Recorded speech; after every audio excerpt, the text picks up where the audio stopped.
And joining us now, great privilege and pleasure to welcome to the show today, a man who's done a lot, and we're going to find out a little bit of it tonight. And of course, he has it all in a great book called The Sky Below, a true story of summits, space, and speed. We're joined by an astronaut who's in the Astronaut Hall of Fame, was inducted in 2016. He's also climbed Mount Everest, and he's a physician, and he's been involved with the Olympics and luge, and a multi-talented man. Dr. Scott Parazynski joined us by telephone. And Scott, good to talk with you. How are you today?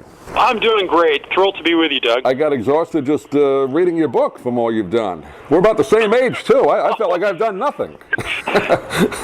No, that's not the point of the book. Oh, I know. Hopefully, readers will find some inspiration and also find it refreshing. But I try and share the human experience of some of the crazy places I've been, but also very openly talk about the pathway to success is often marred by failure and even health risks and things like that. So I tried to share as much of that full story as humanly possible. And it's a great story, and you kind of go through your whole life. Obviously, becoming a physician is hard enough, but kind of at the same time, you were also interested in flight and the space program. So that kind of all came together around the same time of your life, didn't it? It did, and I sort of kept the dream of becoming an astronaut kind of under wraps because I didn't think people would take me that seriously. Quite honestly, it was such a faraway dream, but I'm pretty persistent, tenacious, and so I was very fortunate to eventually get selected in 1992 as an astronaut. So I left my medical career and spent 17 wonderful years at NASA in the astronaut corps. And I thought it was interesting too. And I think you said you're 6'2", 6'3". I'm 6'5". I was always told I was too tall to be thinking of an astronaut career because back in those days you usually had to be about 5'8", 5'9", right? But you got in. So the early capsules, they were not built for guys like you and me, but the space shuttle could accommodate taller folks up to about 6'5". Rick Heeb is another former astronaut, and I think he was 6'5" as well. And of course, as an astronaut, you took spacewalks. You got some great descriptions of that with the space station. And I'm a space nut. I'm growing up watching all the Apollo and all that over the years, and was fascinated how that worked. But you told some of the stuff that we're not always told about what happens in space. It's not always that pleasant on the human body, is it? Yeah, it is really hard on the human body. Things that you wouldn't expect, perhaps. But in the absence of gravity, I would actually grow 2.5 inches. You might even grow a little bit more, which sounds great. We could maybe play in the NBA if we had the talent, right? But unfortunately, when you come back to Earth's one gravity, you get squeezed back down to your original height. And that's really tough on your spine. And in fact, I think it probably set me up for a disc herniation. I had to have a surgery after a pretty serious incident on the side of Mount Everest. And it was probably as a direct result from my multiple space flights. I want to get into that, too. Lots of other things we worry about going in space. Yeah.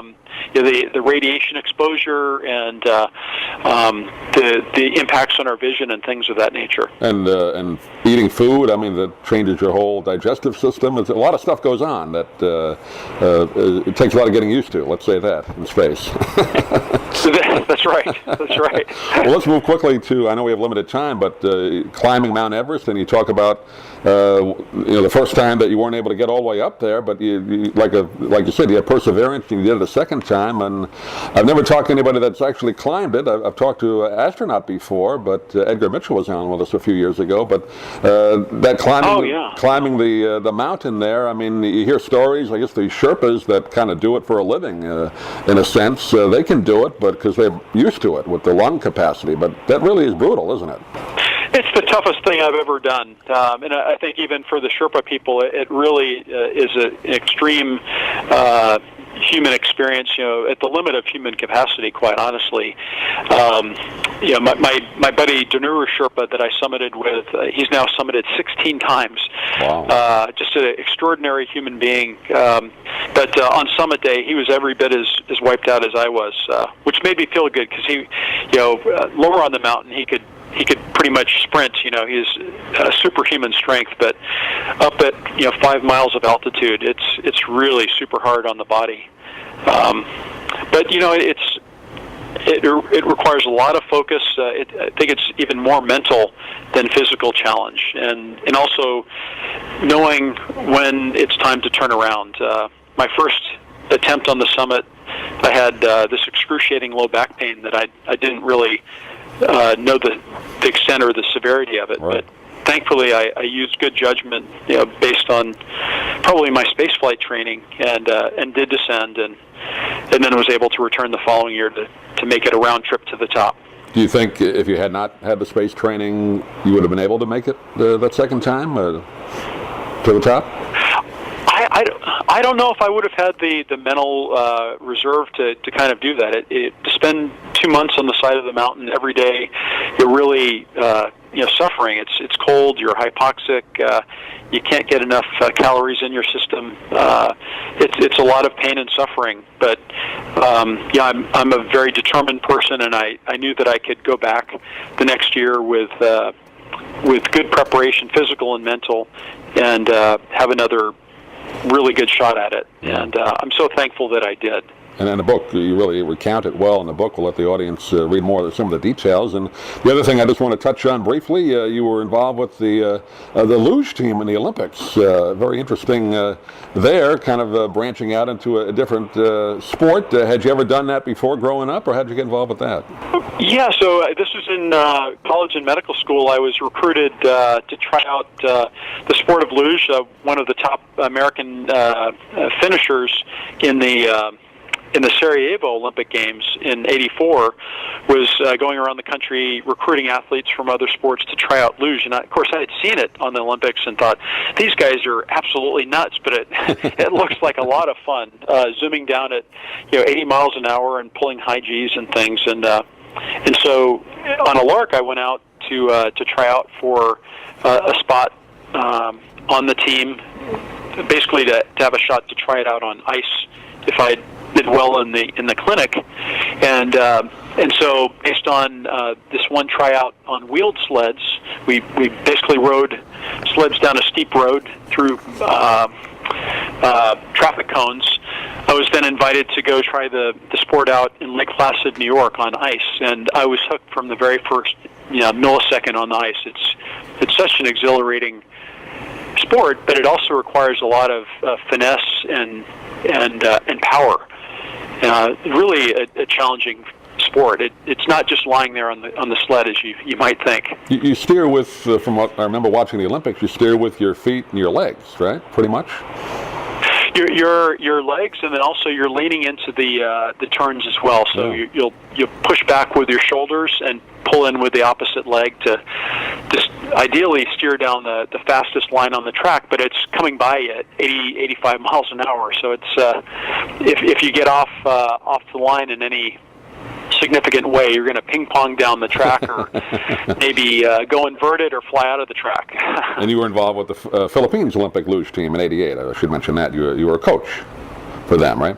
I ended up, not making the U.S. Olympic squad, but as good fortune would have it, I ended up getting asked to serve as my friend Ray Ocampo, who is representing the Philippines, as his coach, and one of the coolest life experiences ever to be there in the Olympic Village, to march in opening ceremonies and things like that. Yeah.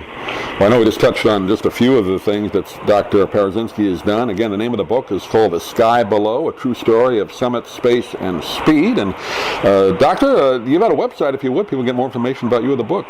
Yeah, I'd love that. My website is Parazynski.com, and that's tough to spell, but Parazynski, Parazynski.com, or AstroDocScott on Twitter or Instagram.